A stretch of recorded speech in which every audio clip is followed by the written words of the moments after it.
This is Transparency, a podcast by Gender Dysphoria Alliance, hosted by Aaron Kimberly and Aaron Terrell.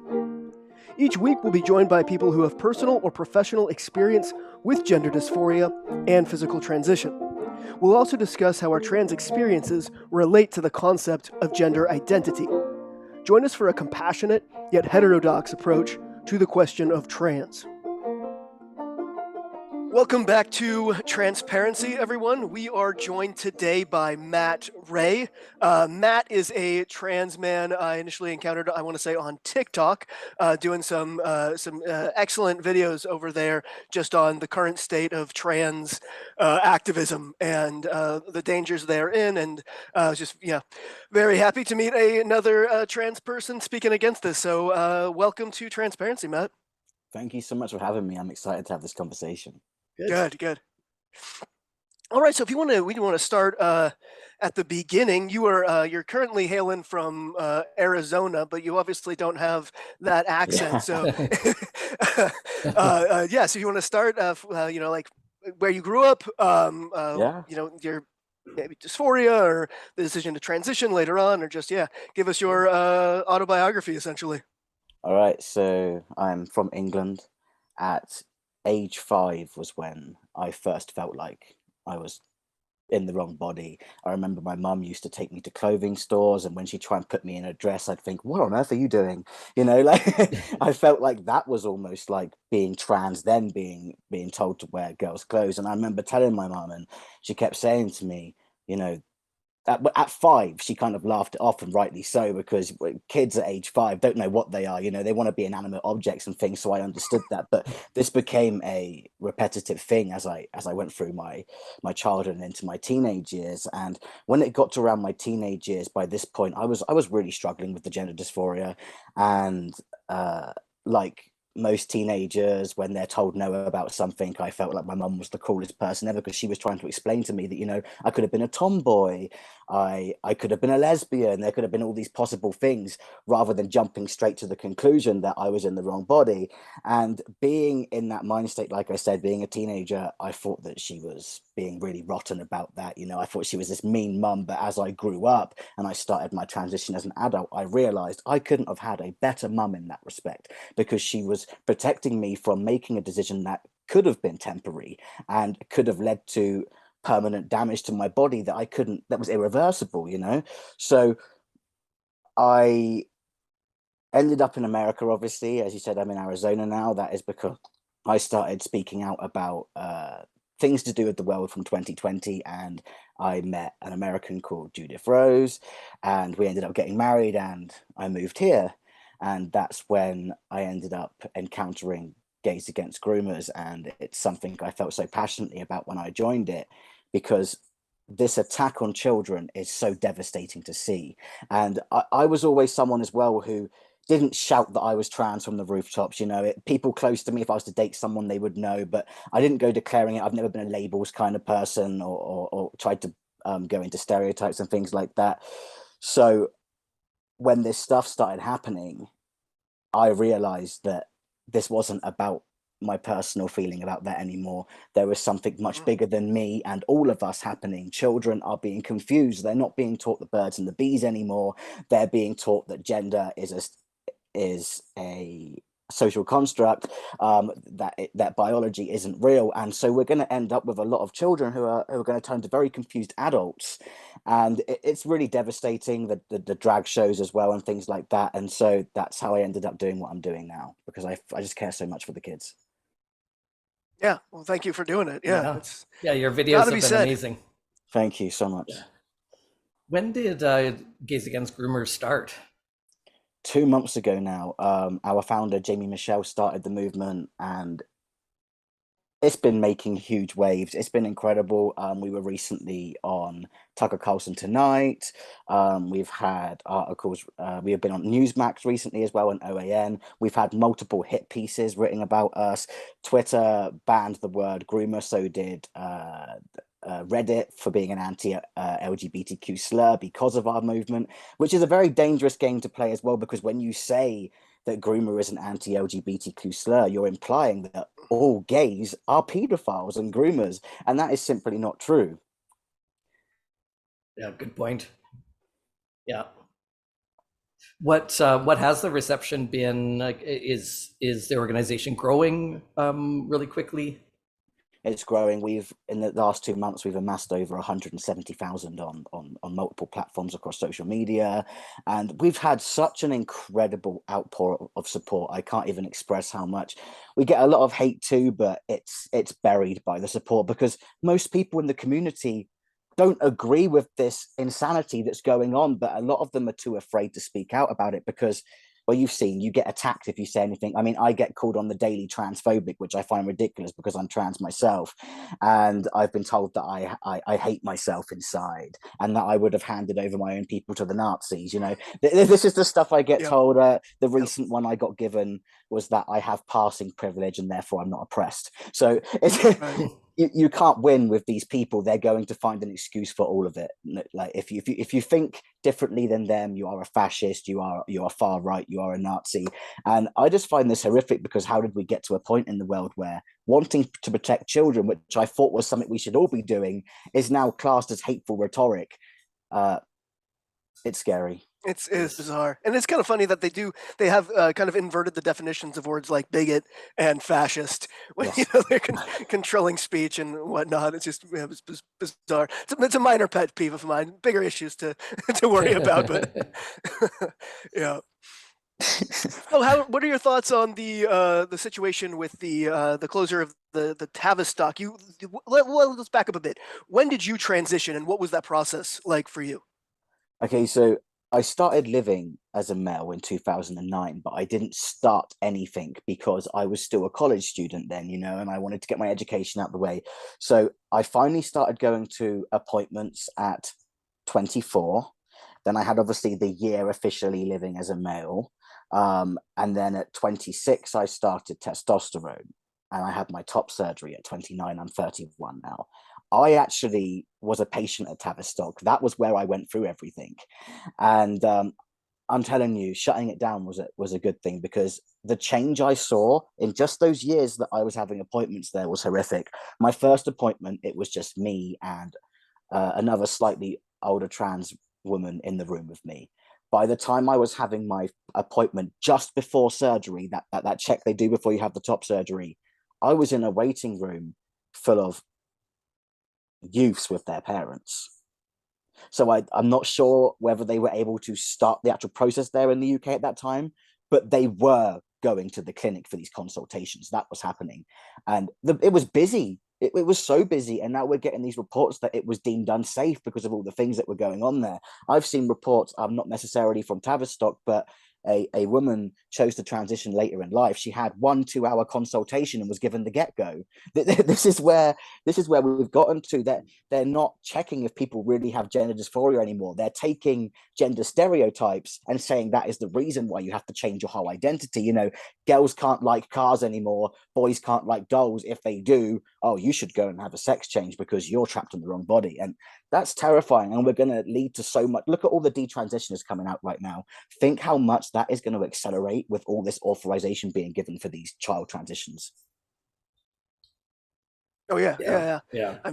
We're gonna see a tsunami here very soon. Is my my thought on it. But so when you were first, you said that was 2009 when you first went to the Tavistock, or was that when you like kind of socially transitioned? Socially, I Okay, went to Tavistock the first time at age 24, and it was, honestly, I breezed right through it. It was really okay, easy even then, but because of how I felt, the way I had my whole life, I didn't see it as an issue until I'm realizing, like, right. oh dear, that is because not everyone's me. Not, like, my situation was also slightly different because my mum was told all through her pregnancy she was having a boy when she had me. And when they finally took my blood work before putting me on testosterone, because they have to check obviously you can handle the hormones and things like that, it came out that I had 10 times more testosterone in my body than a Mhm. female should have had anyway. And so I had to have checks done of my private parts because they said that I was intersex because of that. And so for me, transitioning saved my life. But for all these others who are transitioning because they think it will do the same, a lot of them are finding out the hard way, and it's actually making things worse on them. They're trying to escape this depression and they're becoming more depressed because it's not rainbows and butterflies like it's being painted out. Like, Mm-hmm. you know, it's not an easy journey. There's a lot of it mental part of it, and the physical. You know, they didn't tell me when I started testosterone either that I'd get mood swings and that I'd feel angry a lot, because before I started it, I was that female who, if I got upset about something, I'd normally go more towards the tears and the anger. Started testosterone and it was like the Incredible Hulk. It was, and it's hard to grasp that in yourself too, because my friends would say, Matt, why are you acting like this? And I'd be embarrassed because I'd be like, what is this doing to me? They never tell you these kind of things. They tell you might get a bit of acne. They tell you that you might have a higher sex drive, but they don't tell you that you can become a bit of a loose cannon. I don't know if it was the same for you guys, but for me, I found it. Yeah, it definitely changed how I have to process my feelings, because, I mean, I was never really a big crier before, but since testosterone, I very rarely have tears.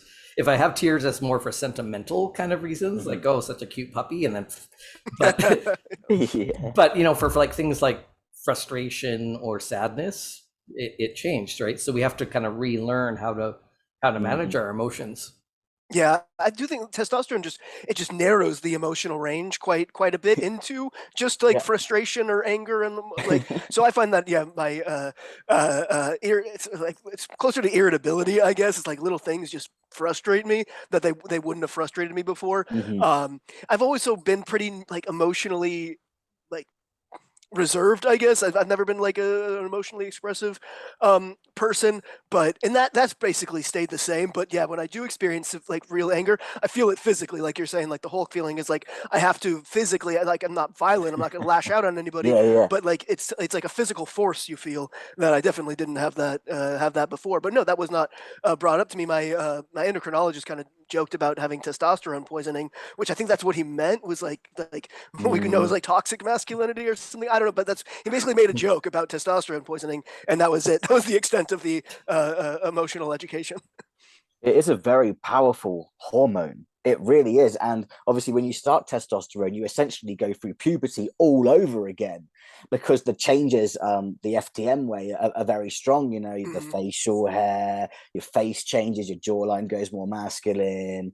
You know, I remember before I started testosterone, and if I used to get called misgendered in public or whatever, I'd be so confused, because in your mind you think you're already there. Do you know what I mean? And then when I look back at pictures now, I'm like, no wonder. I'm like, I really did look like a female. Yeah. Yeah, and these are all things that would be good to kind of handle, you know, in the therapist appointments and whatnot. I didn't I transitioned as an adult in the U.S. Didn't require any therapy, but for like Aaron, you've talked about this before too. Is like in Canada, you know, you had to have those you know, quite a bit of counseling and therapy beforehand, and to a lesser degree, it sounds like you did when you were at the Tavistock. But that doesn't come up, right? The kind of social reality of transition and being regarded, because you don't realize how kind of gendered people treat one another until you're on the other side of it, and it's like, oh wow, there's actually a big difference here. And that's something that they don't ever you know, bring up or kind of counsel people on. It really is. And I mean, when I went to my first appointment, I was just so excited to be finally going to an appointment. This is the thing, Right. when you're trans and you first get told you're going to see a gender clinic, you're not thinking about the possible bad parts of it. You're just thinking, yeah, you know. So I got to my appointment, and they pretty much asked me, how do you feel? And I was like, well, I felt like a boy since I was 5 years old. She then said to me, so do you know any of the side effects that can come from testosterone? And I said, my hips will move to my stomach, so I've got to be quite active with that. I said, I might get a bit of acne.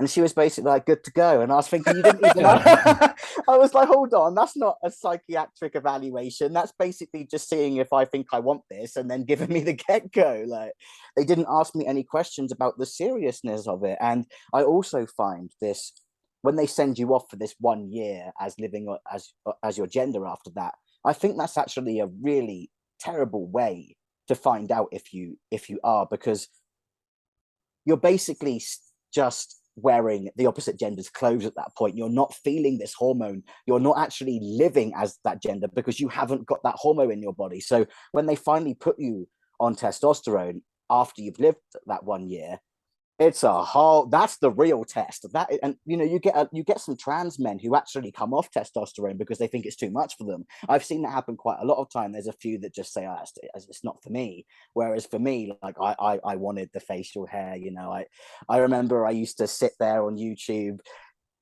searching up 3 months on tea, 6 months on tea, and just trying to see what changes I would get at what point, you know.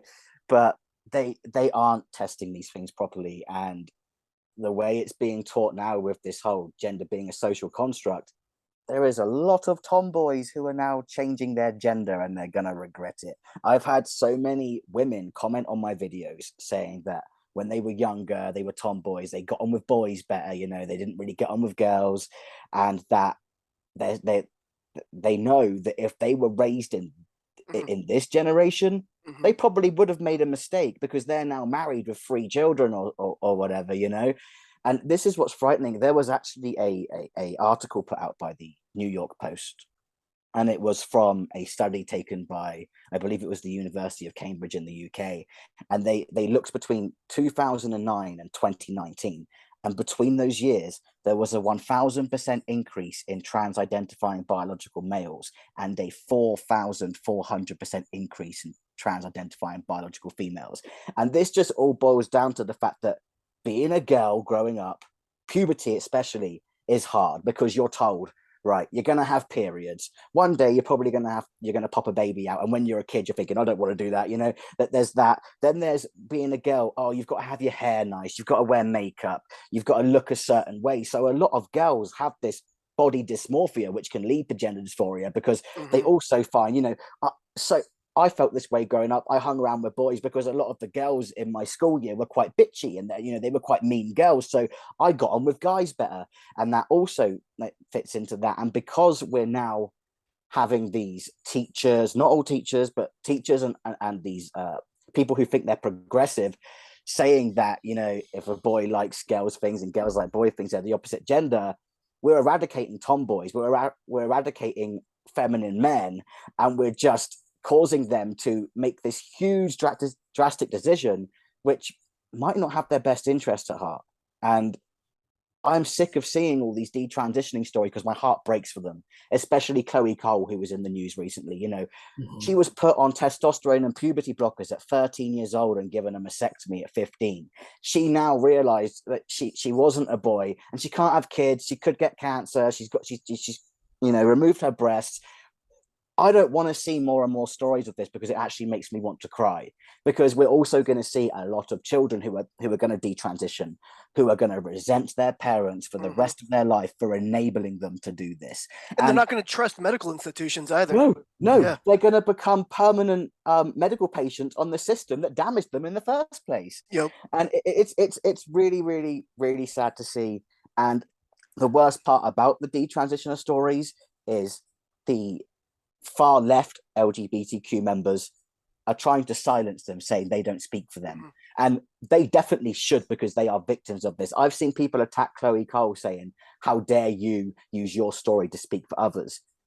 I'm sorry, but she is a victim. She's trying to stop you from making. She's 17 years old right now. Yeah, you know, like that's literally. Yeah. She's still young. Like it's really, it's sad, and I just don't know how we got here. And I also feel sorry for some of the parents, because not all of them are trying to be these woke progressives. Not all of them are. Some of them just really love their child. And the thing is, where they're being taught some of this stuff in school, think about it. It's been the same all my life. Like, I used to come home from school, I tell my parents something and they think they learned something from me because the education had changed slightly. Well, now kids are coming home and saying, by the way, there's a billion genders, and the parents are going, oh, it must be true. You know, it's being pushed in education, which, you know, we're meant to be able to take education and trust it. We're meant to be taught things that are going to benefit us. But now maths and English and stuff has gone out the window, and now it's just gender ideology and all these other terrifying things that are going to cause a really messed up generation of adults. Look at Gen Z, they're already messed up. How are their kids going to be? Well, hopefully we knock this off before Yeah, they're having, hopefully. before their kids hit school. Yeah. Yeah, We need to do something. we're optimistic it's going to come crumbling down pretty quickly. Hmm. Yeah, yeah. But it is like the damage being done to children in school and now, because like I say this, that like Orwell in 1984 used the example of, if you can't say 2 + 2 = 4, then you like nothing else follows, because Mhm. you couldn't rationalize people trying to pretend that male and female don't exist. It's like we've gone way further than 2 + 2 doesn't equal 4 or equals 5 or whatever that example was. We're saying that males and females don't exist. Like the basis of human biology and the basis of mammalian reproduction is a construct. And so kids are being taught this very, like, the most fundamental aspect of life is it doesn't exist. It's not reality. It's like, so what do you build on from there? It's like that's just so destabilizing and so damaging to teach to. Yeah, we're talking about like 6-year-olds. Like it's but yeah, like what we're teaching these kids is like how do you come back from that? When your earliest education is basically deconstructing reality. Well, yeah, where do you go from there?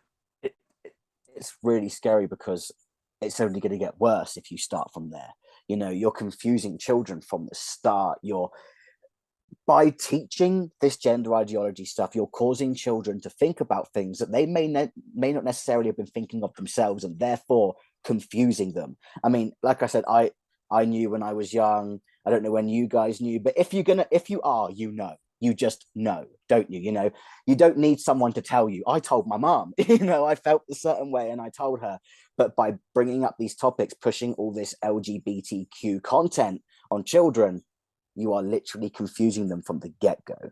Mm-hmm. And it's not going to help with acceptance. It's going to turn people away from it, because parents are now at the point where they're seeing all this LGBTQ content being pushed at their children, and they're thinking that all of us as a collective support this, and that is not true. Most of us do not. But like I said earlier, a lot of people are scared to voice their opinion about it because of how vile these people can be. I mean, they'll dox you, they'll do anything.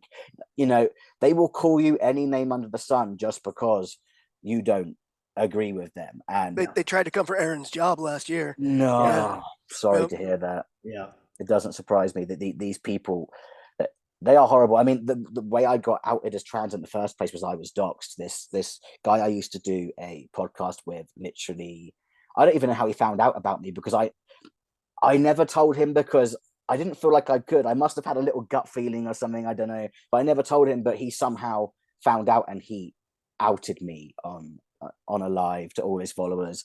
And so I was forced into coming out. But in the long haul, it's been a blessing in disguise, because if I hadn't have been doxed, I don't know if I would have had the courage to come out on my own. And it made me... Right. You were kind of pushed into the pool. He actually helped me do the work I need to do. So it backfired on him, because it's actually been a huge positive, because now I'm a contributor of Gays Against Groomers. So it didn't really work out before. Are you connected at all with other trans people? I am. And, I get some people message me anonymously that are trans, saying thank you because I can't do it. But I've got a few people who I talk to who are open about it. I recently had an incredible chat with Buck Angel. I love that guy so much. I went on his pod, and he actually said something that really, really broke my heart a little bit, because I feel exactly the same. And he said that I never thought in a million years that I would get to a point in life where I have to start disclosing to people again my biological gender, but because of all these activists, I have to. Mm-hmm. And I feel exactly the same. Like when we transition, like I just wanted to be left alone. I wanted to live my life and be happy in my skin and be happy as I am, without going, oh, I'm trans. No. You don't, if you pass, you don't need to go declaring that kind of stuff, because you just look how you are. You just are who you are, and now it's a matter of, I do have to turn around and say, yes, I'm a biological female, because they are trying to eradicate biology, and we can't let that happen. So we can't just be who we are now. We have to say, oh yeah, I am a man with a vagina. Like, it's a sad thing, and but it's necessary, because we have to protect those children. Yeah, it's funny when I'll get the activists saying, like, oh, if you say that you're a female, why don't you just go ahead and detransition? You're obviously not a real trans man if you acknowledge that you're female. Why do you do Yep. it? I'm like, I do it because you made me do it. Like, you made us do this. Like, can't justify going along with this bullshit any longer. And so I've got to kind of sacrifice my privacy and my Mhm. to combating it. Yeah, they've said the same to me, that I regret being trans. I said, if you'd listened to my video, I clearly stated I am comfortable as who I am. So where did you translate that to? I hate myself so much, therefore I'm attacking trans people. Like, the thing about calling trans people transphobic as well is ridiculous, because you hear stories of closet gay men who marry a woman, have children and things, to deny that they are gay. So if you were transphobic, wouldn't you live a life of misery and deny yourself? You wouldn't openly be trans if you were transphobic. It is the most ridiculous thing, but they're changing the meaning of every single word these days. Mhm. The definition of transphobic would mean that we would look in the mirror and scream. Like that's what that's what it literally means. So I don't know how we got here, where people are saying words and not realizing how absolutely insane they sound. Like, it comes out of their mouth and they actually think they're doing something. It's quite concerning. Which just goes to show how many trans-identified people must not have gender dysphoria or something, right? Because they can't tell the difference between being trans and this ideology that they've constructed. Which makes me wonder how much of their transness is just the ideology. Do they even have gender dysphoria? I don't think some of them do, especially when I'm seeing things like, I don't know if you've seen this account on TikTok, but there's this, I've brought her up in every pod I've done because I think people just need to know about this, because it's shocking to me. She's got a TikTok account and she's got 4 children, okay, and they're all under 12 years old. And she is saying that they're all either trans or non-binary. And not only is she saying that, she puts them on the camera wearing the trans flag around their neck or the pride flag and gets them to talk about why they're trans. 4 children, 4 siblings cannot all be trans or non-binary. That is where it becomes a trend. And it is becoming a trend, and I've had parents message me as well saying their kids came up to them and both of them said they were trans. And when the parent asked them what that meant, they didn't know. Mm-hmm. Because it's just become word vomit now. It doesn't mean anything anymore. And it's really sad for people like us who have felt this way our whole lives, because it almost makes our situation seem like it's not real as well, because these people are just throwing these pronouns out of a hat. And the list of them, I can't believe it. If you go on TikTok and you go on the pronoun list, it's things like XYM and stuff. What does that even mean? I don't. They're like random letters that have no meaning, and it's really sad. I do like the sound of cake gender, though. I mean, I do really enjoy my sweets, so maybe I am cake gender. Yeah. Yeah, but it's entirely a religion. So it's like changing your pronouns or picking like niche pronouns, the neo pronouns or whatever, or just saying you're non-binary, saying you're trans. It just means that you ascribe to this new worldview, this political religious movement that's going on right now, and actual gender dysphoria, actual transsexuality or whatever we used to call it. It's like an inconvenience to the actual movement, is what it seems like now. Yeah, it really is, because it seems, like I said earlier, the more you pass, the less your voice is heard. And I'm so confused by that, because when I transitioned, the whole goal I thought we all had was to live in the opposite, live in that body and feel comfortable. So why, because I have a beard and I pass as a male, am I not allowed to speak on behalf of the community because I have passing privilege? That I honestly believe it.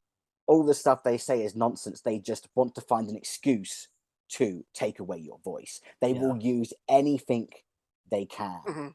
And they're really trying to eradicate women. I mean, there was this thing in the news I saw about, I think he's non-binary, his name's Grant on TikTok. He wanted to join a sorority, and rightly so, he got turned down because he is not a female and he's not even trans, but they're having this big uproar about it. And I'm thinking, I know I'm not from America, but I've always known that fraternities are for men and sororities are for women. So who does he even think he is to think he has a say? Because he would have taken an actual female's place in that sorority. I don't think they would have been very happy about that. And also, do these? He said he wants to take part in sisterhood. Do these sisters really want a man in their dorm with them? You know, that there's privacy in things, and I just think this stuff is just. How did we get to a point where people are thinking they have an argument in these situations? It's well, and it's also like when we think about say males in the women's prison, it's like, what male wouldn't want to be moved from the men's prison to the women's prison, even not just for nefarious reasons, but because it's a lot safer, you know? Exactly. But then with the sorority thing, it's like, what college dude wouldn't want to be in the sorority? Well, other than the gay ones, you know, like obviously, like if you can take advantage of this ridiculous ideology, then Yeah. you know who's not going to. Like the guy here in Canada, one province over, he's not trans, he's not transitioning, but he realized that he can get a cheaper car insurance rate if he is legally female. So he self-ID'd as female, got his ID changed, and now has the His benefit insurance of rate dropped. Yeah. It's excellent. It's I think more been people really just bad. keep doing this stuff, just keep taking advantage of the system and show how ridiculous the system is. Yeah, they need to, but at the same time, like the stuff that's being taken seriously, like all of this stuff with sports as well, is I know for a fact that being a trans man that I wouldn't be able to compete in men's sports because even though I'm on testosterone, I still don't have the right body mass and things as a biological male. And I also know that I couldn't still compete in women's sports because that testosterone would give me an advantage. So the fact we're letting people like Leah Thomas, you know, I think I saw that she in the men's swimming 500th, absolutely Right. terrible score, and then one of the best in the world as a female. You know what Right. I mean? Like, Because she's 2 feet taller than all the other competitors. how can people not see what is going on here? How can they literally defend this madness? Because it is like they even admitted that they did Photoshop on Leah Thomas's pictures because she wasn't even trying to present herself as a female there. She just had long hair. They're not even making an effort anymore, you know? And that the thing that really got me as well was that ad for Crayola. This is mainly a company that's mainly protected towards children. Children love crayons and stuff like that, you know. And they've got this person on there who they're saying is a trans man. Did you see it? That was not I a saw trans that. man. It was basically like Kim Kardashian with a beard. That was not a trans man. Like, how can you call yourself a trans man when you've got this long hair and you're wearing woman's clothes like this? You know, I find that insulting to trans men, you know, because we actually have gone through all of this stuff to pass as our gender, and then we've got people making a mockery of us, and then using those people as the propped up on the pedestal for the community. Right, and that's where you get the accusations of having like passing privilege and whatnot, is because that's what they're thinking of as a trans person, is somebody who, like I described it to somebody that I met who was in 2017 when I kind of got wind of the whole the transition to be trans thing, and I was explaining, it's like for me it was like I crossed a bridge. The intention was to cross this bridge, and for you is like to just stand in the middle of the bridge. It's like and anybody on either side is apparently immoral. Essentially, is the worldview. Is like if you don't look trans, then you're doing trans wrong. Yeah, it literally looks like that now. It's absolute insanity, and I'm finding a lot of these. There's a huge rise in people who are angry towards mainly trans people, and it's because the trans activists are the absolute worst out of all of them that is taking place right now. And that's really sad for people like us as well to see, because it's like we're not like that, we're not all like that. And those ones are being propped on pedestals, and they're the ones who are getting their voices out and pushing all this stuff. And honestly, I truly believe the trans people who are supportive of this gender reassignment in children, they are the ones still holding on to that victim mentality of what they felt when they were younger. They haven't matured since then and realized why it was a bad idea back then. They're just thinking, well, I wanted to transition when I was 12, so other people should be able to. No, this is much bigger than your feelings. Facts don't count when it comes to feelings. Your feelings don't matter. This is about what is right and wrong, and mutilating children is wrong. And I don't know how people aren't all coming to agreement on that, because surely it's common sense. I felt one of the things that would have been that would have been helpful in my transition is a lot more, because I definitely wanted to do the transsexual thing. I was definitely wanting to be a man and live my life as a man, which you're right. I mean, now they call it passing privilege, and that somehow that's a wrong goal, that we're supposed to all kind of wear trans as a badge, and you know, where am I going with this?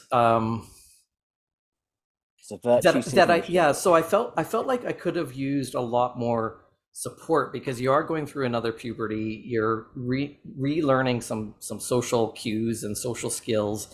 I would have appreciated a lot more support to do that successfully, so that you had a safe, stable, knowledgeable person to ask those questions. It's like, hey, I'm experiencing this situation, or I don't know how to approach women in bars because I didn't go through a puberty along with male peers to kind of learn how to do those kinds of things. So I feel like the activists are trying to get people, I feel like their solution to that is to get people to transition young enough that they go through those developmental milestones with their peers. But that's not the only way to achieve that. And transitioning people younger has caused a lot of problems and is potentially hurting thousands of kids. I would like to see fewer people transition, and transitioning for the right reasons through a careful process, but more comprehensive services for those that do transition, to really support people with all of those psychological and social difficulties and confusing situations that we tend to go to. But I find that because of the activists, they don't value that process of just learning to be a man in the world or learning to be a woman in the world, to the best of our ability. Obviously, I don't believe in literal sex change, but they don't see that as a valuable goal. And I remember even when I transitioned in 2006, and I was part of forums to support trans people, having conversations like, because there was somebody that posted on there something about how their doctor had just kind of slapped them on the shoulder and said, "Hey, lay off the burgers," or some such thing. And they said, so the group, this was like one of those old school listservs back in the day, and people on there were getting really hot under the collar, saying, well, that doctor is really fat phobic, and we should do a letter writing campaign and really put that doctor in their place. And I said, well, has it occurred to you that he's just treating you like a dude? Because that's how guys talk to one another. Yeah. Right. And that hadn't even occurred to them. And the moderator of that group is really big into queer theory, shut down the conversation and said, I will not allow this kind of cis heteronormative bullshit on this list. We're not going to talk about that. So anyone on that list, because then there were young people on the list who said, well, actually, this conversation is really helpful because I'm trying to learn how to be a man and engage with other men in the world. It's helpful for me to learn, because the chances are a doctor would never do that to one of the female patients, right? Slap her on the shoulder and say, lay off the burgers, you're getting fat. Like, you would never, there are things that are said to men that you would never say to women. And we Absolutely. Don't always pick up on that because we weren't socialized. Excuse me, we weren't socialized as men. You're so right. So if we're not allowed to have that conversation, then we're not well supported through this process to figure those things out. We end up figuring it all out on our own.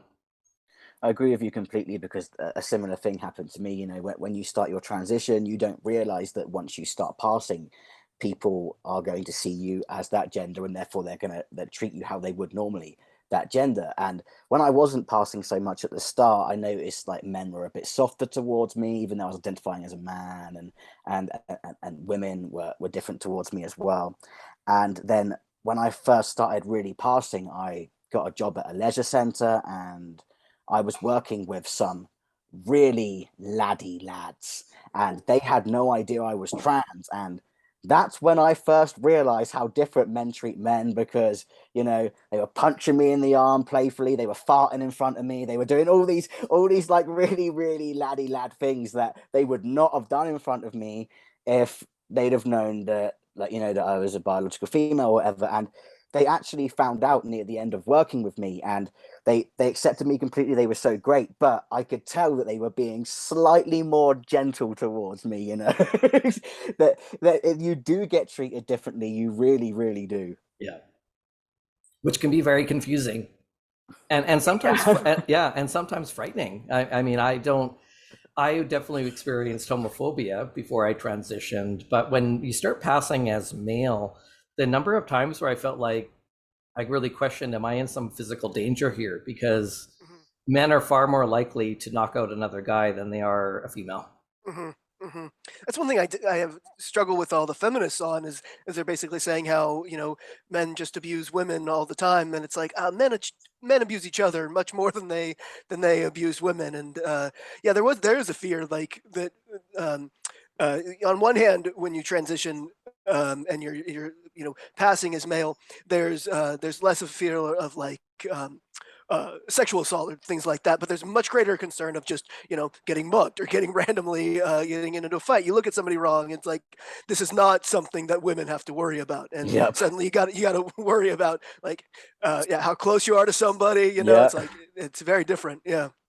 Yeah, you have to be so careful. And sometimes, like where I lived, you know, I didn't transition till, like I said, I didn't start T till I was 26. I lived most of my life as a female. So when I have these encounters and I realize someone looks at me, I'm like, oh, you know, like I don't realize. I'm like, whoa, it's because, you know, it is. You have to act a certain way. You have to be different because they're not going to perceive you how they did before the testosterone. Right. Yeah. Yeah, and who tells you like don't make eye contact in the men's bathrooms? Or fortunately, I didn't make that mistake. But you know, it's just all these really subtle things that you don't know until you're there. Yeah, it's definitely a learning thing.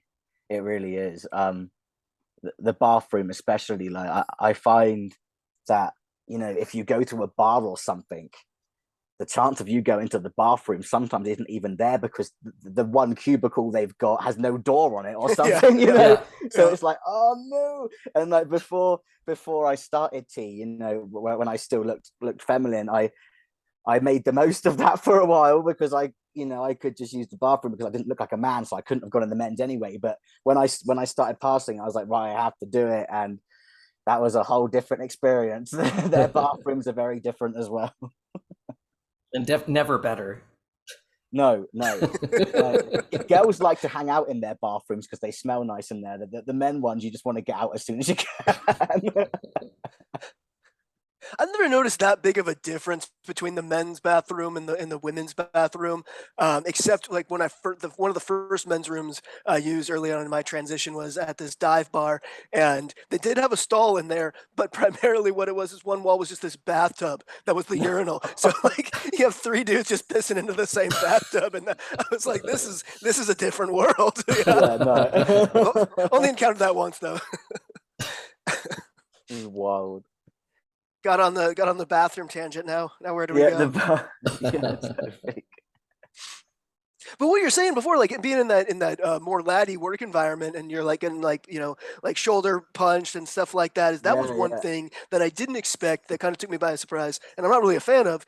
And I said this before, and people are like, "Well, that's not right." Is that men touch each other a lot more than women touch each other, and they do. They But do. it's in that way where it's like a back slap or a like a there's just or all the different like handshakes like it changes depending on who it is or the content. I'm like I can't keep up with all these. Like, is it a fist bump? Is it a what hug? Like, Don't I don't know. Like, the way those guys found out I was trans is hilarious, right?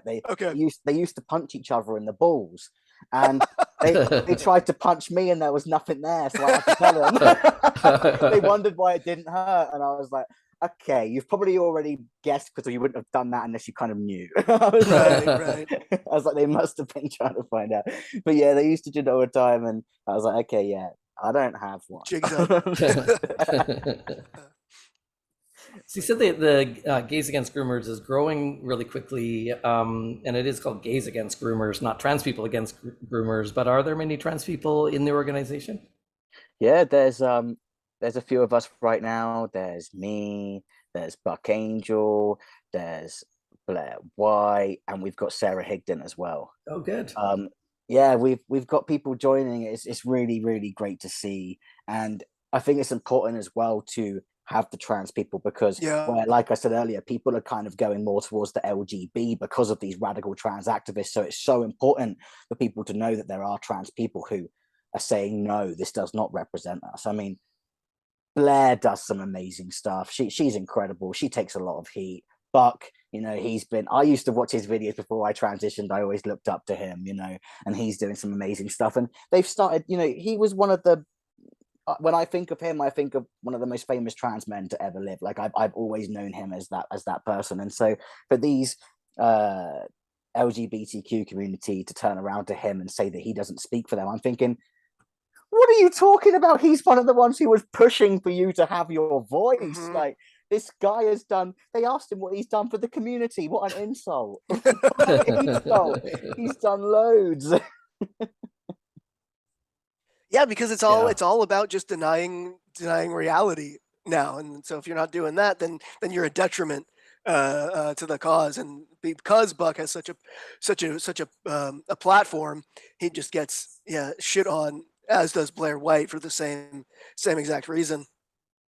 We attended a US Path meeting with Buck, you know, because I think the individual that invited us probably wanted a more balanced conversation, but after the meeting, we were told that certain individuals that were there would not be invited back to the next one, meaning Buck. It's like US Path. He was raising questions about children transitioning. Yeah, and they didn't like it. They didn't like it. So even US Path, who supposed to represent all trans people, not just the trans people that agree with them on every point. It's disgusting. You know, you've seen how Gays Against Groomers, we've been deplatformed from Twitter, and Linktree took us down and things as well. You've seen all that. Like it just goes to show that these people don't care about the LGBTQ community at all. They really don't. What they care about is the members who are pushing their agenda. That is all they care about, because if not, people like us would be allowed to have our voice and say what we believe represents us and what doesn't. But instead, we're called horrible, evil people, when I thought saving kids was a good thing. We're living in a very backwards world where everything's the opposite. Well, and it's just so bizarre to me that they don't have the foresight to see where this is going, to see the damage that they're doing. Like how unsustainable not only their ideas but their tactics are. It's like, you were driving this thing off a cliff. Like, how do you not see that? And then another thing is, like, when they come for the detransitioners and say that they were never trans, or accuse them of faking being trans, but then those same people, when somebody asks, are they trans, they're like, well, yeah, absolutely, you're trans. Cis people don't question their gender. And so it's like to not see how these are completely unsustainable ways of thinking about this, and just how obviously dangerous it is. Like, do you not have a long game? Like, what? I wonder what they're thinking. Like, I don't get it. I want to understand, and I just can't. I can't fathom what they're thinking. It's best not to try to imagine how insane people think. Very true. But there's so many of them that you can't just be the same. I don't know.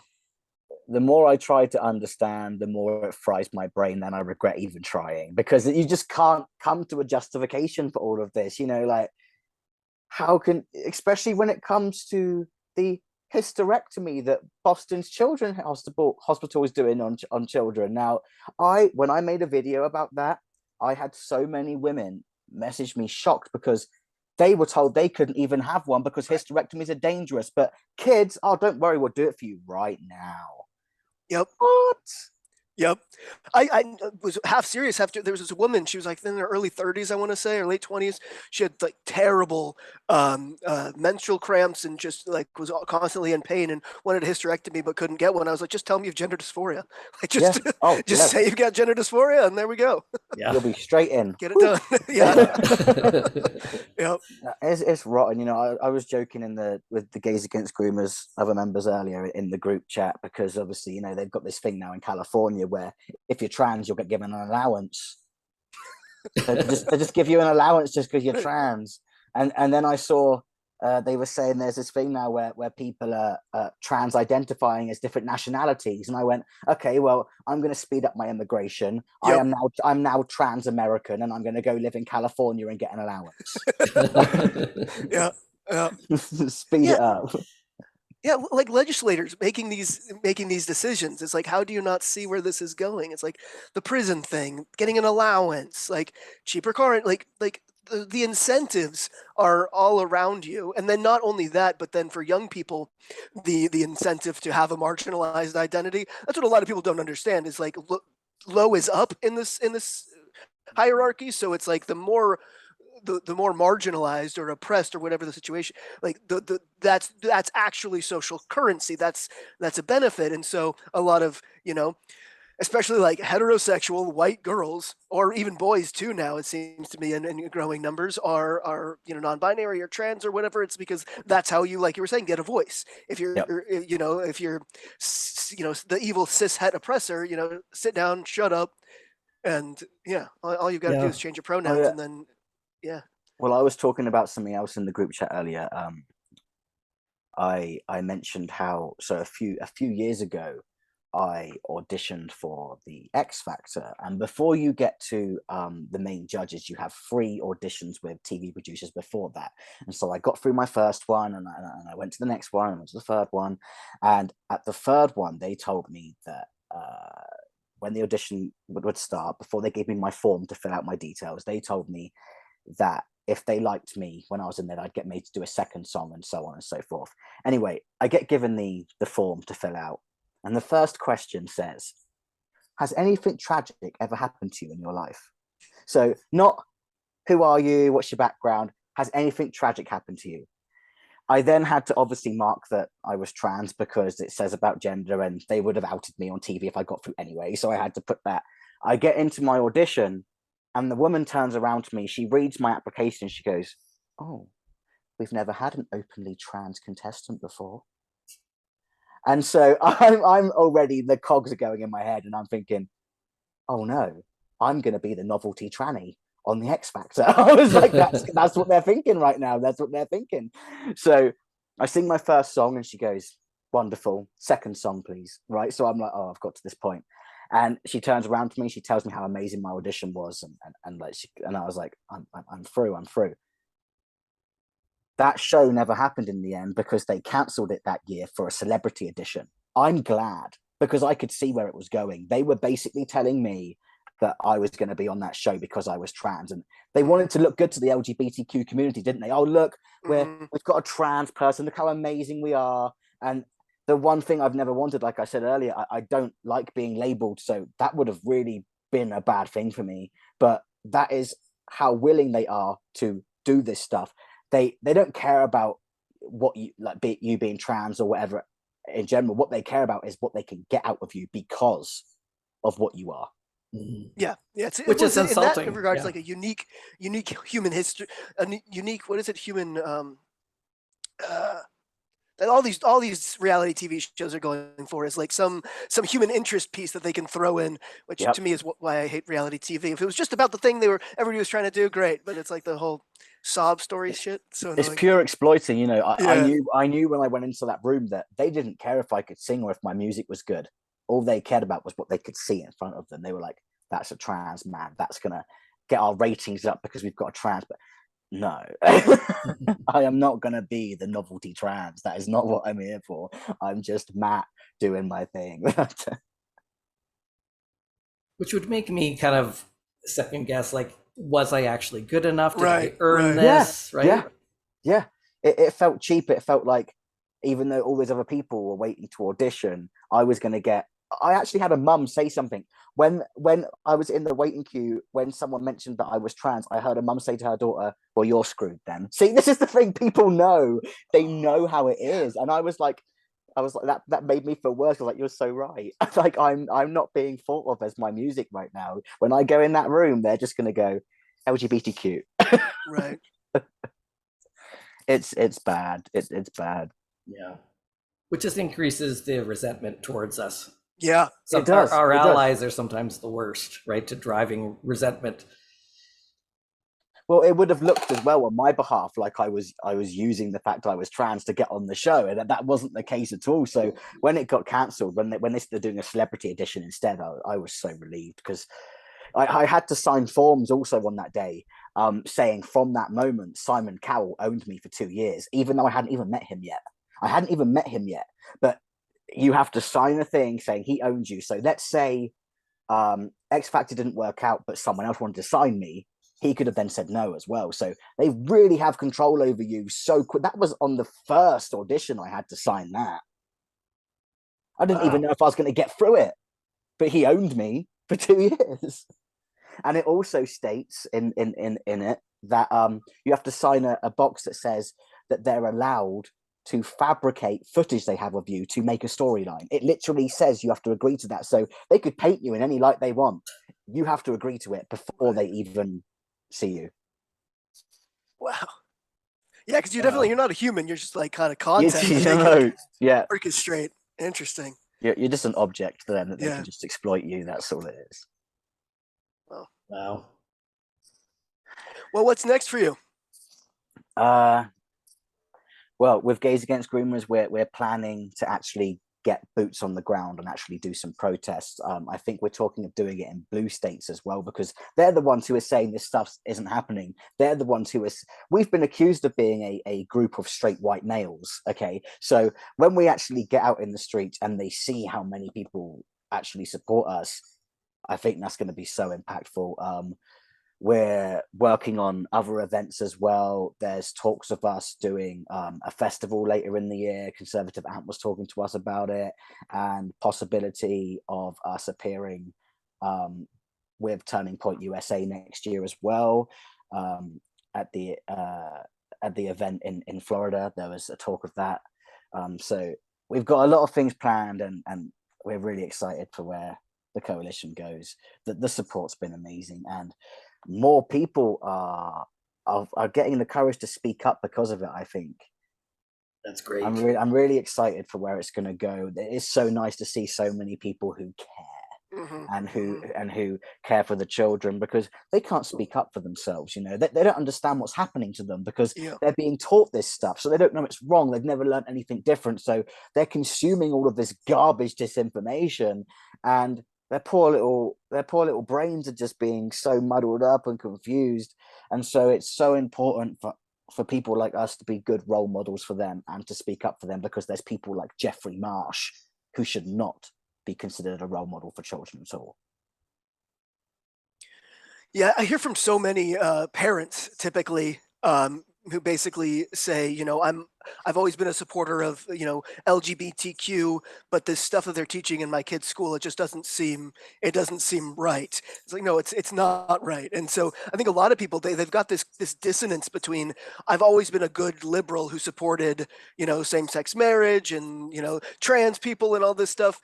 And then, but they think because of this identity understanding of themselves, they can't say it's wrong to teach children that there's no such thing as boys and girls. Like they can't seem to separate those two things. It's a package deal, which is political messaging wise, it was clever on the activist part, but it's doing some real damage when people won't allow themselves to disentangle all that nonsense.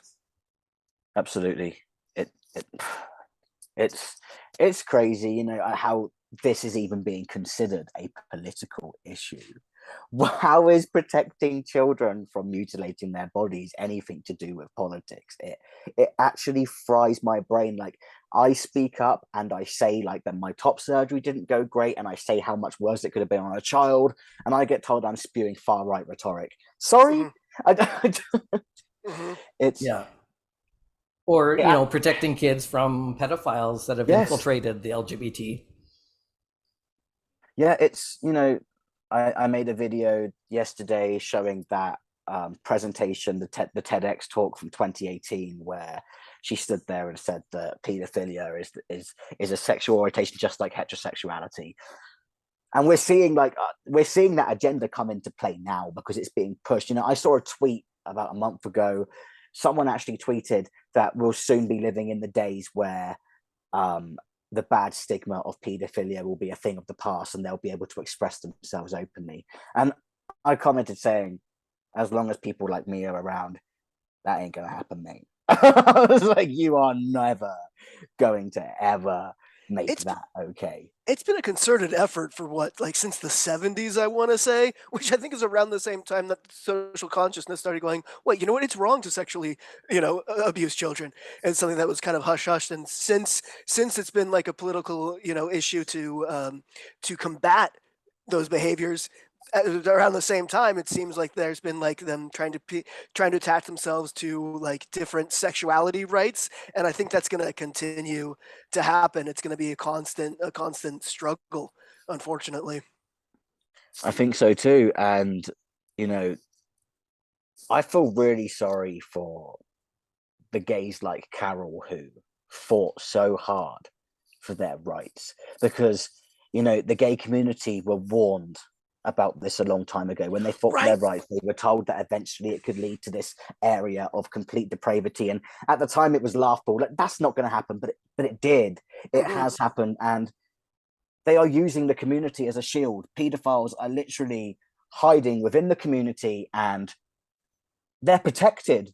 They are a protected group. Look, the fact that we got removed from Twitter for hateful rhetoric when there is actual child porn on Twitter that gets to stay up shows exactly that these like corporations are pro grooming and pro pedophile, and it's just really, really devastating, because children are innocent and they need protecting more than ever right now, because this conditioning is coming in all different ways. It's not just gender ideology, it's critical race theory as well, like all these things that are just being shoved down their throat. And a lot of these kids have trauma because of these things. They're going to school and they're being told to hate themselves, basically. They're being told to hate who they are. And that is why, as well, I believe we have this massive increase in youth with body dysmorphia or gender dysphoria. And it's because of our society as well. Look at magazines. A celebrity's got a crinkle on their elbow or something, and they point it out as being ugly. So these youth are growing up in this kind of society, and they're so insecure about everything, and they all just want to escape from who they are. They're not being told that they're perfect how they are. They're not being told that growing up can be tough, but it's going to be okay. You just got to ride it out. They're just having extremes shoved down their throat, and it needs to stop, and we will not stop fighting until it does. Yeah, it's a really, really tough time to be a kid. Like, not even just what's going on in schools, but in social media and the inundation of porn, like all like that, so easily accessible, and it's so violent and just awful. And that's another reason why I think so many girls are thinking they want to be men, because they don't want to be a sex object, which is what the kind of porn it's not even just the industry, it's just kind of like the pornification of society, really. It seems that it, in an ironic way, with like all the the strides of Me Too and feminism in general, it's like the it's an oddly misogynistic period we're living through as well, where you can understand why a lot of girls want to escape being girls, and not even then, it's not even that they want to be men. It's like they just want to escape being girls. And I think obviously, in the past we've been, there's been um, much more misogyny, and it was, probably even, much less desirable to be a girl, but they didn't have the option to opt out. It's like now the option is just dangled right in front of you, and a lot of them are taking it. Definitely. I mean, when I first started transitioning, it was really kind of unheard of when it came to the female to male way round. There was a lot more male to females. When I came out, people would go, oh, I've never met a female to male before. And now it's just rapidly increasing. Yeah, we're by far the majority now. We are now, but before we weren't. Before it was mostly male to female, and now I reckon within the next 5 years it's definitely going to surpass the male to females hugely, because all these tomboys that are being told that they're not tomboys. Oh dear, it's what was worrying. one of the many things that was laughable about Jack Turbin's latest paper, where he's trying to discredit the idea that there's been that sex ratio flip. So we can all see it.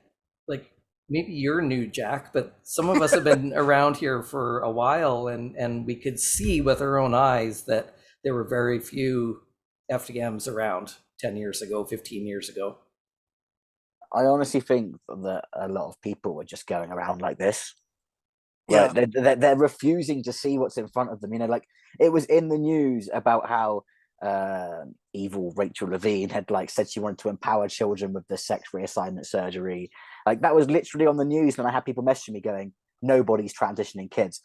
What? What do you mean? Like there's literal pictures of it. You know, you send a picture. No. And then when it came to Chloe Cole, they were like, "Oh, well, she went private." What difference does that make? You know, the whole going private thing is worse, because I went through the NHS when I had my transition, and my cousin also came out as a trans man, but went private. Expedition, straight onto T. Oh, if you've got the money, they won't even care about your psychology. They'll just go, ka-ching, sure, have some hormones.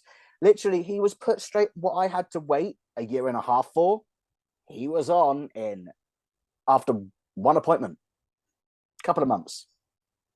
It's like a fast track service if you've got the money, you know. Yeah, that's like in the US, all our healthcare is for profit, and so I think that's another reason why people don't want to closely examine what's going on here, because it's a cash cow. So they don't care about you; they care about the paycheck they're going to get later. I had similar situations in the UK as a teenager when it came to my mental health. Like, I was going through a lot. I was living with a secret. Like, I hadn't come out, so I felt like I was in the wrong body and stuff. So I was upset, and I literally went to my doctor and I said, "Hey, I'm feeling a little bit depressed, like, and I don't know how I can make myself feel better." And I wasn't given any like wellness tips or anything. I was sent to a mental health place, and after my first appointment there, I was told I had schizophrenia. I was thinking, hold on, this was a bit extreme. But I went away with it, and I told my mom and stuff, and I was like, okay.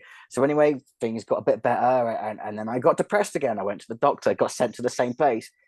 You have bipolar. I was like, wait a minute, you told me I had schizophrenia, and now you're telling me I've got bipolar when I'm literally just I'm just going through some stuff. I'm feeling down. You're an adolescent, right?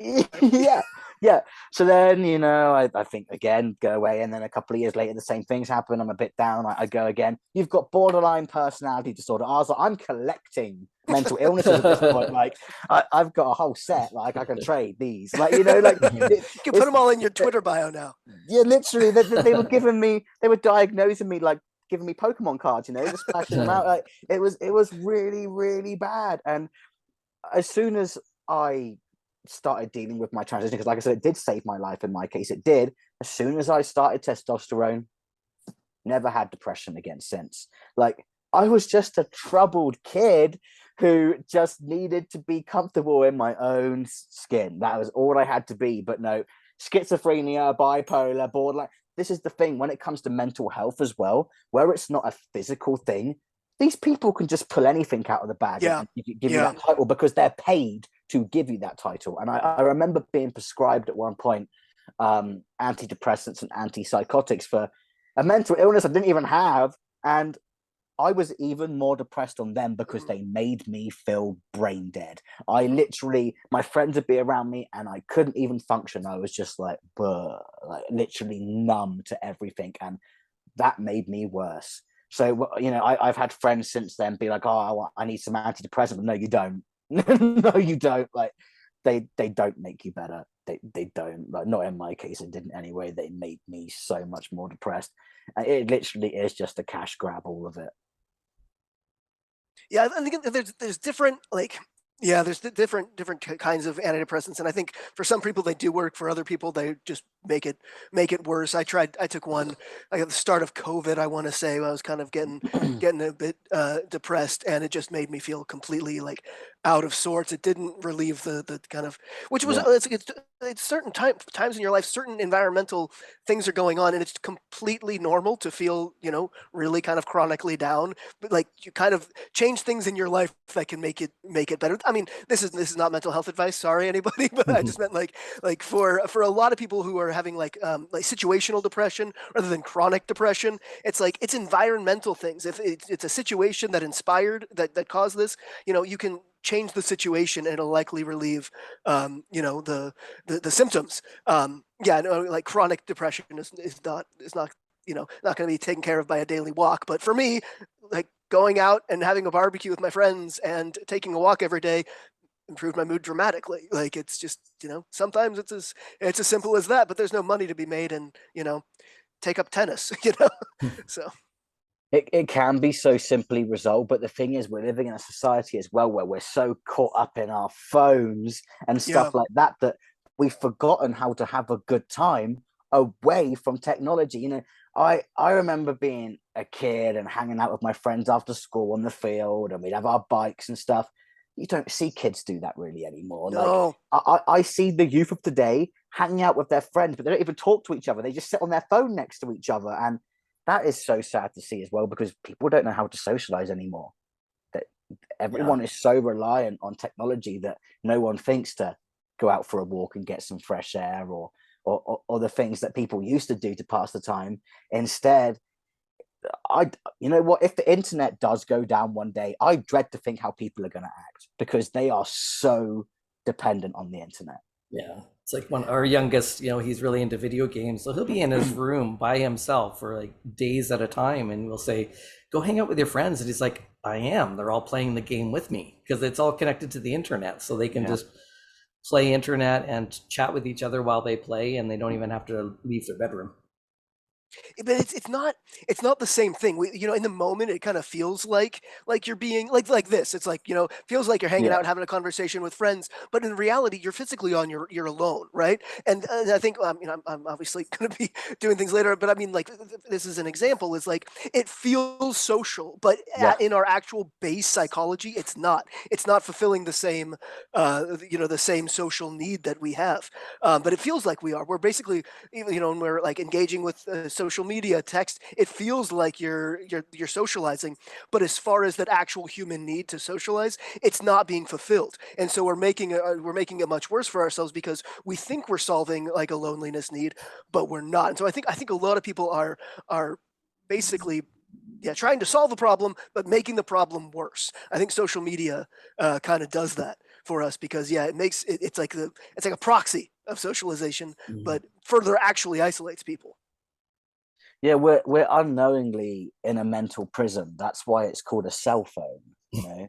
That's why it's called it, because you're literally in a mental prison, but you don't realize, because it looks so great. There's so much you can do. I can watch videos on this. I can browse my favorite social media. I can do all this stuff, but really it's just nothing's it's just you yeah. doing all these things. But there has been benefits. It is great that people like us are able to come together and talk, like people that you wouldn't normally meet, and you can get your voices out. It is great for that, but it's definitely been used for the wrong reasons, and it's taking a dark turn. It's going beyond that now. It's literally become an obsession with people. Like it's taking up everyone's time. Like a lot of people just don't talk anymore or do family things anymore, because they'd rather sit on their phone and scroll through TikTok. And the expectations for an immediate response, like when phones were something that hung on your wall, and you had a a little box beside it that recorded messages if you weren't available. People didn't expect you to call back, or necessarily to answer it right away, and they didn't expect you to call back right away. But now, man, you take 10 minutes to respond to a text. People are mad. Oh yeah. I could tell you read it, because it says it read it. They assume you're ghosting them, but it's because most people have their phone in their hand 24/7, so they think they're being ignored. But it's like, no, some people just actually do have a life, and they actually like to get out. I'm in a conversation with somebody, and it would be rude to stop that conversation to answer my phone. Yeah, like for us, it's easy to say because we grew up. I mean, Matt, you're a bit younger than me, but it sounds like you didn't have a very online childhood. Whereas most kids now, it's like they're Yeah. a lot of their adolescence occurs entirely online, and that's something that none of us had to deal with. And I think that's going to have a, and we're mentally impacted by this stuff as adults, but like kids, it's just so much worse. And I think a lot of adults, again, when we talk about the trans thing, they don't understand what's going on online for these kids, and that their lives essentially revolve around their online identity labels, and then they're trying to manifest that medically in the real world, and the doctors treating it just don't understand that that's what's going on. And so there's a big disconnect from how teenagers live and then how the adults who treat the results of that online life understand it. Yeah, and we need to fix that pretty quickly. Yeah, definitely. It's really getting out of control. And the other thing as well, with how powerful this social media has become, it's harder for parents to keep track of the content their kids are Yeah. consuming. And a lot of this ideology is being pushed on apps like TikTok. I mean, some of the videos I've seen on there, when you end up on the wrong side of TikTok every now and then, and it's a horror movie, isn't it? you want to get away from it as quick as possible, Yeah. I've seen some scary stuff, and some of the worst is these teachers who are brazenly making these videos about how they're indoctrinating people's kids, and they're so proud of it. I saw this one video. This teacher said that her words were, "One of my students felt safe enough to disclose his pronouns to me." So she then said that after that happened, she then spoke to the whole class about it. Now, when you do that, you're taking this kid and you're making that kid special because they've disclosed this stuff. And kids, they want to feel special. They when you're in school and like one of the other kids gets picked for something, like it kind of sucks. When you're not picked for a team, it sucks, So this teacher stood there and she's told her whole class about how this kid has pronouns and how brave he is for disclosing it. And because of that, the entire class then opted into having pronouns, right? She makes this video. She then says that she finds it disgusting that these children's parents are unsafe adults. She has literally indoctrinated an entire class into an ideology and is then calling those children's parents unsafe. And these people are openly talking on TikTok. Well, because they genuinely believe they're doing the right thing. They genuinely believe everybody has this innate gender identity. And a lot of these teachers, like that are in their mid-20s or even late 20s today, have gone, fully licensed, have gone through, their higher education to become teachers. A lot of them were teenagers on Tumblr 10 years ago. And so I think it's like they were taught this stuff, they believe this stuff, and they are just like any other religion. It's like they were indoctrinated into it, and now they are proselytizing it, and they believe it is the truth, and it is helpful, and people who don't believe it are unsafe. They're transphobic, they're homophobic, it's a mind virus, that's for sure. It is, and it's just crazy to think how people don't take a second to step back and think about what they're actually doing with it, like how they can weigh these things up and actually think it's a good thing. It really reflects how mentally ill we are as a society, because there is so much mental illness in our society, and people just want to ignore that and act like it doesn't, it's not there, but it is, and it reflects with these situations. All these people who are saying these really absurd things, that we've got to a point now where you can look at a post by the Babylon Bee and you'll actually believe it, because satire doesn't exist anymore. Like the most satire headline is legit now. I say things in a spirit of parody quite often, and people get really mad at me thinking I was serious. It's like, no, but then reading it back, not knowing what was going on in my mind when I was like, yeah, I could see how you would think that I could be serious here. Okay. Yeah, that's where we are, where jokes don't sound like jokes anymore. It all, me and my wife used to do, well, we do this video series called brainwashed news network where we say how the news sounds when you're awake to the corruption of the world, and it's got to the point now where it's hard to make the jokes because they sound real. Yeah. they Yeah. sound like the real thing now. You can't even tell it's a parody anymore. You know? Well, I mean, I am curious. So I lived in Manchester for a couple of years after growing up here, and I found that your guys' media in the UK is so much more reasonable than ours. So what was it like?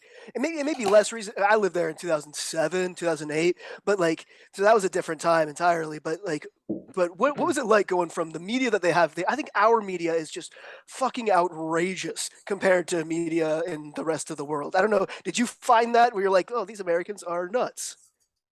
No, because honestly, since 2020, the UK went worse. Oh, okay. Everyone in the UK is pretty brainwashed in every way. But you guys have Turf Island. It's funny. Well, we were actually just talking to Sinead and kind of had a different take on that. Is that you guys are kind of, but yeah, obviously different people have different perspectives and experiences of it. So I'm sorry. Go on. No. Just when it comes to 2020, made people realize a lot of things about where people were at in the world with a lot of things, didn't it? It was a very crazy year, Yeah. and the people in the UK are very reliant on the media. They literally take everything the news says at face value. There are some people who are switched on with stuff, but honestly, the majority aren't. And it's been the same with Australia. You know, Australia and the UK and Canada as well, all kind of started getting like quite scary places to be.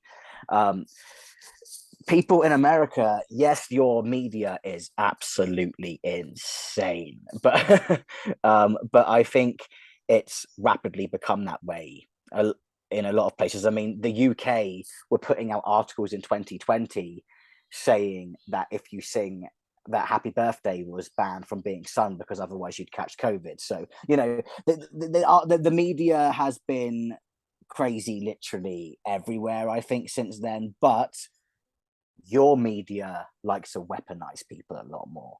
Yeah. In the UK, when it comes to politics, you could be like, oh, what did you vote for? Conservative? Oh, what about you? Labour?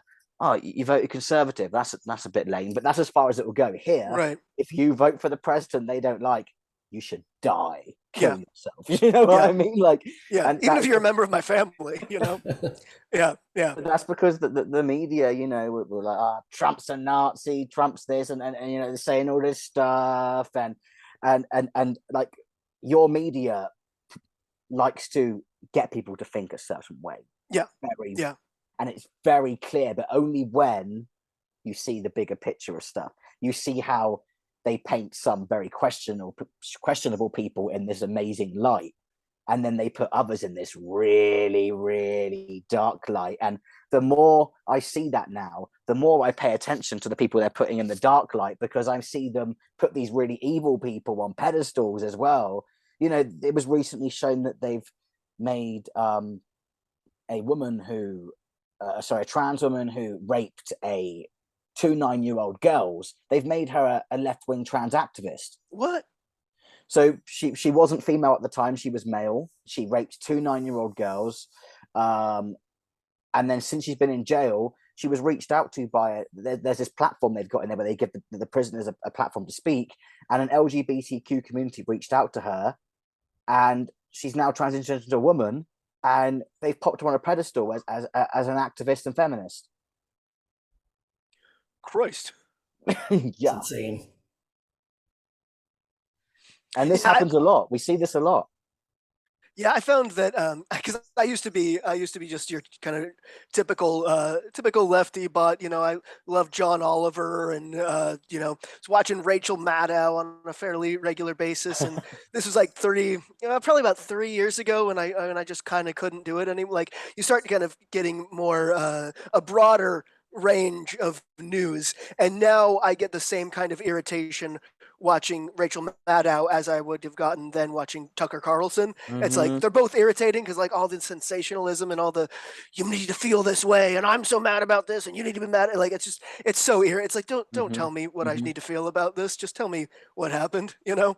Here's the thing: like I don't have any political box, you know, but I found myself lately agreeing more with the people on the right because, one, the people on the left just absolutely hate me for trying to defend kids.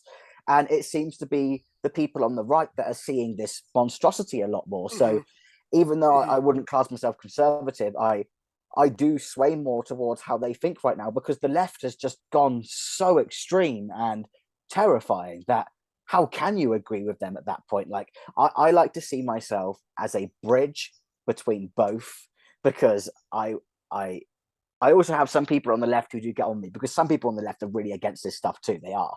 So but by staying neutral, I like to be a bridge to get people who wouldn't normally necessarily speak to each other to actually do that, because we all need to come together on this topic. This is very, very important. Put politics, doesn't matter who you voted for, kids need us. That is the bigger picture. Yeah, I like to consistently drop the fact that I'm a liberal and an atheist and also trans, and therefore it's like now what I'm like, you can, you know, basically like giving other like the progressive LGBT whatever. It's like I want to serve as like basically give people an allowance. You know, it's like I'll say this, and that means you can hold on to me and basically like, oh, this trans guy, he said this. You know, it's like I'm kind of like feel like I'm giving people permission is what I want to be used for, essentially. Which is funny because the trans activists will be like, anti-trans people are going to use you. I'm like, I hope so. That's the point here. It is really frustrating that politics has become such a big issue to do with this topic as well, because, you know, I'll go in like places around America and you'll be able to tell that like the people in those places are liberal or conservative, but when you talk about these people about anything other than politics, you can have such great chats with these people and get on like a house on fire, but if you were to drop to them like a certain thing, they would turn it on you in an instant. And it's just such a shame that we've got to that point where the politics has become so strong, and it is like the make or break whether you like somebody or not, you know, because there's some really cool people out there, and this thing is stopping them from communicating. It's like these tribes have completely dehumanized people. The tribe is so much more important than the individuals, it seems. Yeah, it has. It's like, again, what we were saying earlier, what you are has replaced who you are. It's all about boxes, what boxes you tick. It's not about the person inside. You know, it's basically taking people away from their humanity. And if you're presenting them. If you happen to be trans and conservative, it's almost like the trans part that now doesn't matter anymore. It's like the conservative. Nope, you can't be trans and conservative. So now you're a self-hating trans or something, right? They have to have some rationale for it. Yeah, they do. And here's the thing: like I've had hate on both sides, okay, but I get it more from the left. Oh, definitely. When they say that, you know, far right rhetoric, that stuff's a load of bullshit. But sorry for my language, I hope that's not a problem. But at the same time, there are far right people, and I found that the left don't think I have a voice because I feel the way I do, and some of the people on the right, the really far right ones, they just think I shouldn't be trans at all, and therefore they don't want to listen to my opinion. They confuse me the most, actually, because, like I said, I agree with them on most things. So when they just see, oh, trans person, I'm like, we're on the same side, dude. Like, I'm trying to help you here. I'm trying to help this cause. But I know. Why do they see, like, don't you think I can help you bridge a gap here? Don't you think I'm useful in that regard? People who are just stick to their purity test. It just doesn't make any sense. It's counterintuitive to their own aims. We get that with the feminists mostly, I think. I get you. But like the far right conservatives though, and like I said, there's not as many of them I've come across as I have with the people on the left. But they tend to be also the really like strict Christians. Now I know you said you were atheist. I'm not. I am a believer. But those people confuse me as well, because I don't think they've actually read their Bible, because they the ones who like to attack like that, they're ignoring literally what their Bible says about how we're all fallen, all of us. It doesn't matter who you are. You could be the biggest goody two shoes going, but you're still fallen. And also how it says, don't judge unless you be judged. Mhm. Those people are what I call the self-righteous Christians, and they are the ones as well who put people off Christianity as a whole, because they think they can speak for Christianity, they can speak for God when they can't. And that's what I find those far right conservatives normally are. They're also those really, really strict Christians who ruin things for everyone and think they think they're perfect and they can speak for everybody when they can't. Like I'm a living, and just like how the trans person. activists are ruining trans for Yeah, the trans, literally, you know? Yeah. literally, there's people in every movement, the community you get, isn't there? You know, that there's always the bad eggs that ruin it for others, but unfortunately it's the bad eggs that tend to be the loudest. Yep. they love Absolutely. to scream the loudest, especially when it comes to these really radical LGBT people. They are poisoning, they are eroding the community from Mhm. the inside Yeah. out. Yeah. It's really, really sad to see, because there's people like us who are like, hey, we're not all crazy, and we get silenced, whereas those people get put in the spotlight. Yeah. Well, thank you so much for being here, Matt. This has been great. I've loved it. I'd love to come on again one day if you'll have me. Absolutely. Yeah. Yeah. Definitely want to keep in chatting touch to with you. you. Yeah. I'm following you. I don't think I'm following you yet. So just, are you following me? And I'll what's your username? I'll follow you now quickly. So mine, what is my username? It's Aaron _ GDEC. Thank you. You're like, I don't know, I just log in. There it is. I gotcha. Yeah. So he's the Awesome. founder of Gender Dysphoria Alliance. Brilliant. Yeah. Yeah. Yeah, Thanks so much. Thank you. I've had a great time. It's great to talk to other trans people too, because I'm only just starting to obviously have a community where we're all talking about this, because I didn't know really any trans men. I'm going to be honest with you. I was just on my own, apart from one guy who I've become friends with. He lives in Colorado, and I haven't actually met up with him in person yet. I haven't been in contact with anyone who's a trans man as well since I started transitioning, really. So it's nice to finally speak to people like me. Yeah, that are also reasonable, connected to reality. Yeah, because there was this one guy who lived in England near me, but he was one of the people I didn't want to associate with, because you've got the LGBTQ people who ignore they even have a personality, and all they are is their sexual orientation, or the fact they're trans. And he was just, every post was, I'm trans, Mm-hmm. and I was like, I don't want to be friends with you, like, right. Because you're not showing me who you are as a person, you're just showing me what you are. And I don't like people like that. They're the people who I think are quite fake, because they just want to be like this, look at me, I don't like that. Yeah.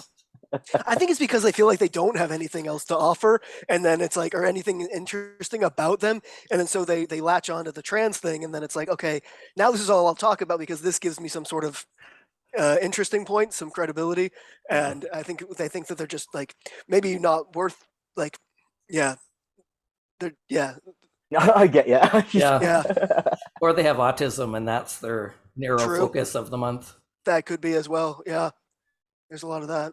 That's true. I'm on the spectrum. I'm autistic as well, and they've literally said that there has been a big overlap with autism and gender dysphoria as well. I think documented it's like 40% of trans people who seek transition services are on the spectrum, and I recently found out that the autism I think it's autism.org or whatever, they have a whole section on gender dysphoria. It's like a known thing. Yeah. And I also wonder, okay, so we're talking about this recently, Aaron, is like there's probably a biological basis to a lot of gender dysphoria, in the probably the same biological basis for like homosexuality, especially in females, right? And like, okay, so like you were saying that you had 10 times the normal female 10 times the normal testosterone for a female.